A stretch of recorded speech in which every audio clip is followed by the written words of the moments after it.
let's make an omelet. You do have to crack a few eggs to make an omelet. Ha ha. So, if you haven't seen my first video on how to crack an egg, I'm going to show you now. We're going to gently wrap the egg against the surface of your table or countertop. And you see how it's just cracked right in there, just enough for us to be able to take our thumb and forefingers and open it up and stick it into our bowl. Now remember, if you get any extra shells in there that you don't want, because who wants shells in their eggs, you can take your handy dandy scooper and just scoop that shell right out.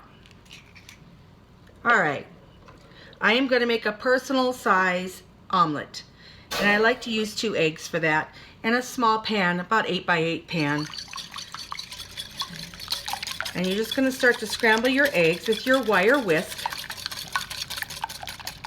I also like to put about a tablespoon of water in there. You just want to thin out that egg a little bit. While you're whisking, let's turn our heat on to medium-low.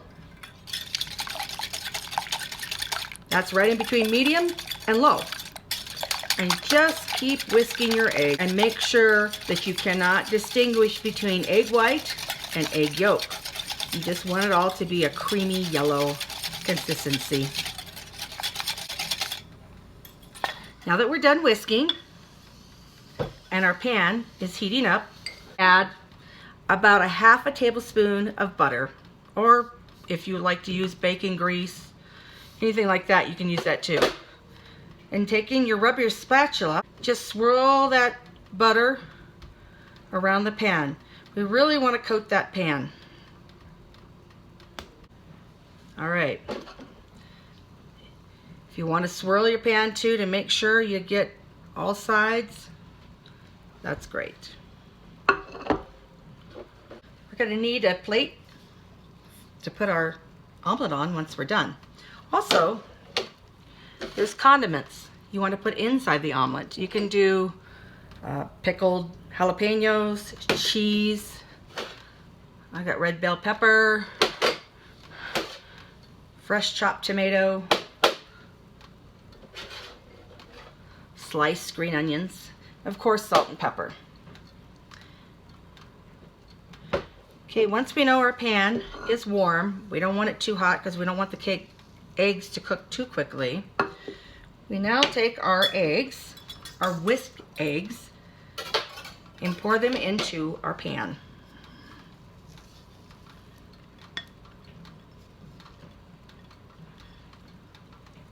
I like to let it sit for a little bit because I want the eggs to start cooking from the bottom just a little bit and around the sides. Maybe 10-15 seconds.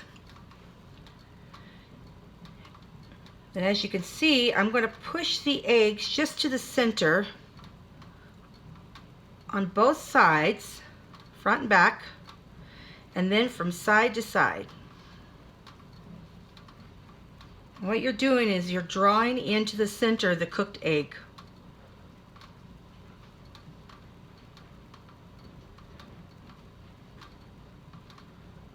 And you just keep doing this all the way around.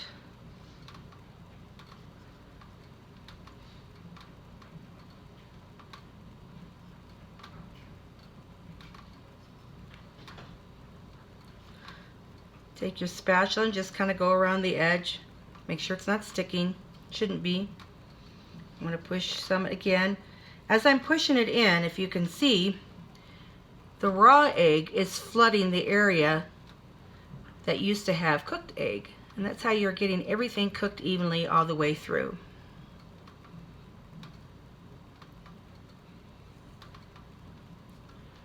As long as you have enough raw egg to do that, we're going to continue to push it into the center. Now my center is really getting filled full of cooked egg. So as I get more towards the outside, if I don't have enough egg to fill in that spot, that's when I should stop pushing in. But we still can get some to move.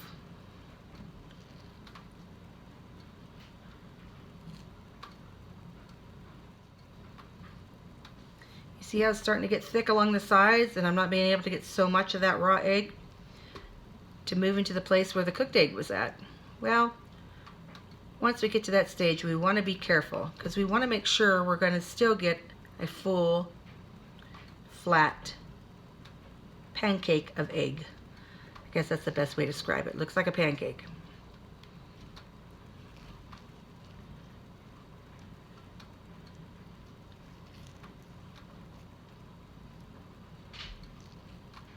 Still feel like I got a lot of raw egg on the top, so I can push that out to the sides if I need to fill in those gaps.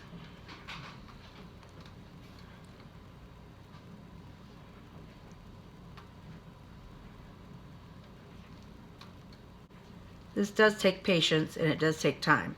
The idea is to not make the eggs brown on the other side.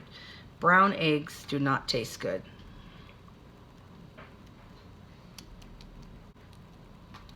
Now that we've got most of that raw egg cooked and filled in,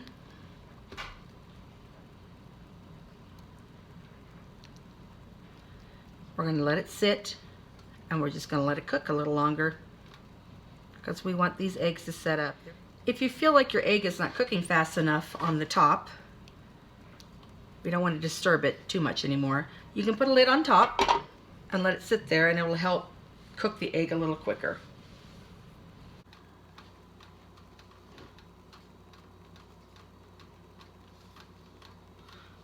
Okay, once we feel that our eggs are getting close to being done, you just kind of want to gently just check to see if the edges are really set.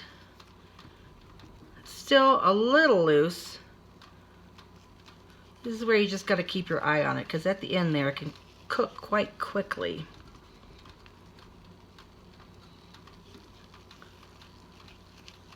Just keep the edge moving a little bit. Be very careful you don't rip into the egg itself.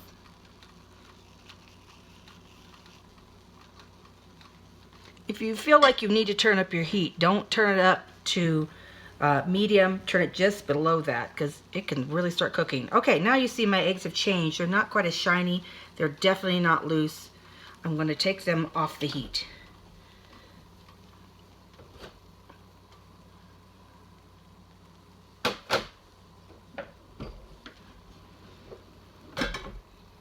Here is my cooked omelet.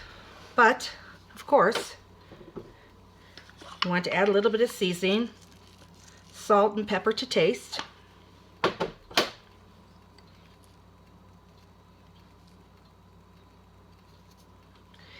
And anything that you would like to go into the middle of it. Now, this is what I want you to do.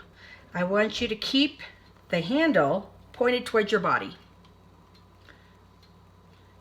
Okay, this is where we're going to lay on our fillings. We're going to lay it on right in through here, perpendicular to the handle, the way the handle is pointed. So whatever fillings you like to have, sprinkle them in the middle there. We're going to make a little burrito, if you will. Now, from the side of my handle, I am going to take my spatula and gently work this side of the omelet up. Once I feel it's all loosened up to where the food starts on the inside, I'm going to roll it over. And then I'm going to gently keep doing that all the way down.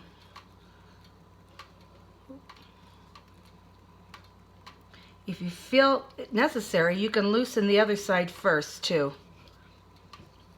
If you're good at it, you can really just flip it on over. If you want to roll it, it's a quick flip. It does take practice. Okay, now the reason why I had you do it and roll it away from your handle is because gravity is going to help you put it into your plate without wrecking it. You're going to be able to just scoop it right on out, tilting the pan to help you. Scoop it right out onto your plate. And